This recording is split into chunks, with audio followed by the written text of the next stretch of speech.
Adi, shu bizani dachamizmi? Bizani dacha qizim. Vau!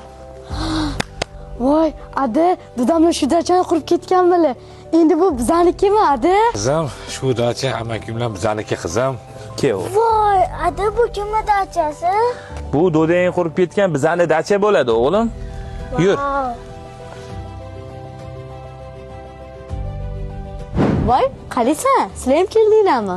Biz ham keldik adam dachalariga. Voy, jiyan, adamni dachalar demagin, bizani dachamiz degan. Bu sizlarning dachalar emas. Dodam adamga tashlab ketganlar bu dachani. Ha, shunaqa degan, hali ko'ramiz bu dacha kimniki bo'lishini. Bu dacha Babram adamniki bo'ladi. O'zimizcha, menga kichkina bo'lib turibchi, aql o'rgatmagin, tushundingmi? Endi aka, nima qilamiz? Dachani sotuvga qo'yamizmi? Endi ukam, bu dacha sotilmaydi. Adamlarning vasiyatlari bor.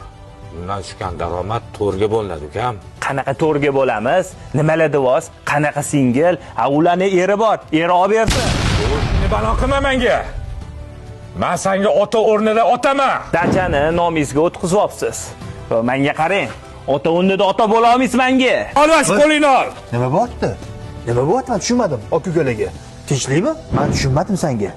Oka ukalaga nima bo'ldi? Sen oilada eng kattasisan.